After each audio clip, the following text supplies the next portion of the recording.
Hey guys, I'm Sasha Wood. I just wanted to say thanks so much for the warm reception and all the awesome suggestions. We're gonna do one right now. This is for all of you guys who wanted the top 10 superheroes you've never heard of. You may have heard of some of them if you're into this culture real deep, but let's see if I can stump some of you.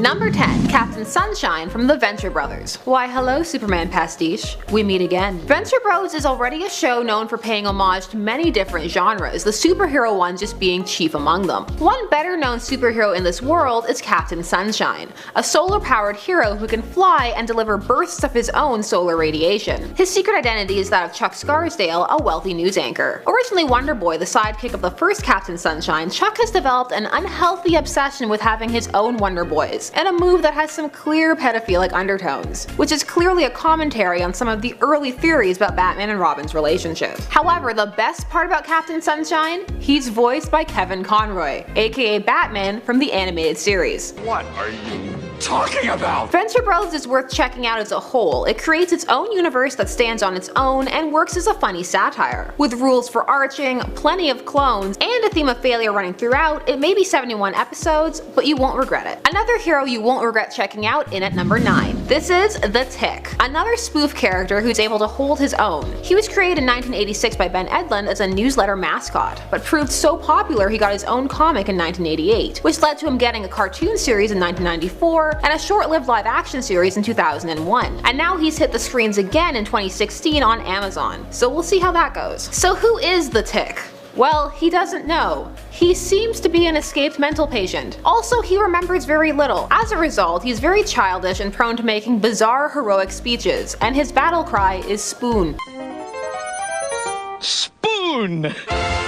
He has a sidekick named Arthur who gave up being an accountant to help the Tick, which is a decision he often regrets since the Tick now permanently resides on his couch. The Tick is nigh invulnerable and possesses drama power, meaning his powers increase the more dramatic a situation becomes. And you don't eat crackers in the bed of your future, or you get all scratchy. The Tick is a lot of fun, and with so much material, there are many different ways to enjoy him. If you want to ease in, may I recommend the episode The Tick vs. Education, or Evil Sits Down a Moment, wherein the Tick must fight the world's most comfortable chair. He's only so low on this list because with so many adaptations, it's more likely you've heard of him. But have you heard of our number 8, Tom Strong? First appearing in Tom Strong number 1 in 1999, the Tom Strong series was created and written by Alan Moore, also known for writing the critically acclaimed Watchmen. Moore felt terrible for his part in the darkening of comics, which he felt had gone too far. Hence, he created Tom Strong. Tom is an optimistic hero and comic, raised in a high-gravity chamber and on a fictional West Indian island by scientist parents. Strong is also unique for being involved in a positively depicted interracial relationship and having a well-adjusted interracial daughter. It's a neat dynamic rarely shown in comics. However, Strong appeared at the time when being dark and edgy was definitely in, and those were things that Tom was not. However, his books have aged well. He's good-natured, handsome, and fights Nazis on occasion. What more do you want? Check out Tom Strong if you like your heroes cheerful and with an interesting and often ethnically/culturally intriguing mythos. Someone else with even more history in at number 7, The Phantom. Created in 1936 and running as a daily comic strip, this strip is actually still running to this day. The Phantom operates based on the legend of the Ghost Who Walks, a guardian who protects the innocent and fights injustice. There have been 21 Phantoms, with the current one being Kit Walker. The Phantom is a legacy hero who actually proved to be extremely popular in his heyday, and there was even a film made. A terrible film, released in 1996 starring Billy Zane as the Phantom. Let's just say that a purple jumpsuit with accented blue underwear may be a cool character design on a comic panel, but as a costume in a film, awful. Still, it's interesting to dive into a character with such a long history who has managed to slip off of many people's radars. So if you're interested, there's plenty to check out. If you're looking for more of a genre fusion, check out our number 6, Emp from Empowered. This is a manga-influenced comic that began in 2007. Empowered follows the story of Alyssa Megan Powers, who is inspired to fight crime after witnessing her father's murder. There's just one problem. her costume. A super suit that enhances her, it's also extremely flimsy, and the more she fights, the more revealing it becomes. Her concern over this will occasionally overpower her will to fight. As the suit becomes less effective, the more it's damaged. Hence she has a bad reputation. Despite this, she's actually a good hero, and effective when her costume isn't working against her. Meant to be a statement about the state of female superhero costumes and body standards, some feel that Empowered promotes the very ideals it claims to be against. This is because it showcases its heroine in various states of undress and distress almost constantly. Your mileage may vary for sure. However, if you're interested, check out Empowered, and join the world in asking, why doesn't she just get a better suit? Number 5. Freakazoid. Freakazoid existed in the short-lived WB series that ran from 1995 to 1997, and was definitely influenced by the popularity of the Animaniacs series. This series followed the satirical and wacky adventures of Dexter Douglas, who was sucked into the internet, which gave him fantastic powers, because it was the 90s, so of course it did. Created by Bruce Timm and Paul Dini, with Steven Spielberg as one of the executive producers, the series was full of pop culture references and fourth wall breaks. Some of these have aged better than others. How come you never got married?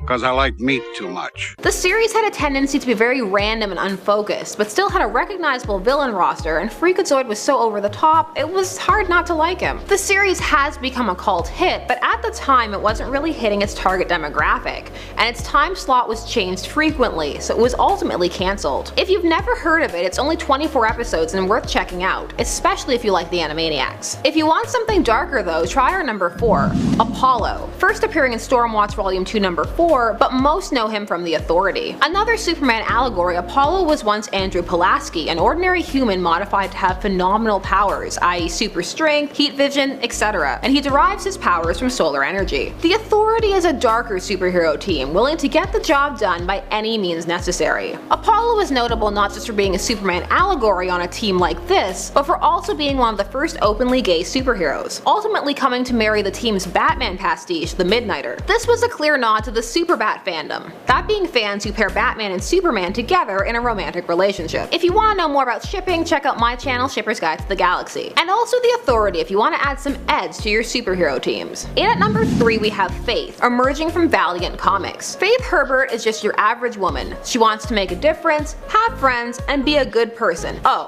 and she's a superhero. So what makes her different? Well, she's a plus-size superhero. While there is much more to her than that, this aspect of her character makes her unique, especially in a genre where pretty much everybody looks like a supermodel. Because of this, she has been labeled as a body-positive hero. Going by the name Zephyr, she is a Psyot with the power of flight. She first appeared in the first series of Harbinger, which ran in 1992 to 1995, which was about a group of teen misfits. However, while she was there, her size was often used as the butt of jokes. However, since 2016, Faith has struck out on her own, with her own series written by Jodie Hauser, which also marks the first time Faith has been written by a woman. This new series has fleshed her out into a character whose weight is not the focal point of her character, merely a part of it. Check out Faith if you want a new superhero world with a more realistic tone and to support this up-and-coming hero who shows us that no matter your size, you can still save the world. Something you can also do as a teenager apparently, in at number 2. It's Invincible. Before there was The Walking Dead, creator Robert Kirkman was involved in another never-ending comic series,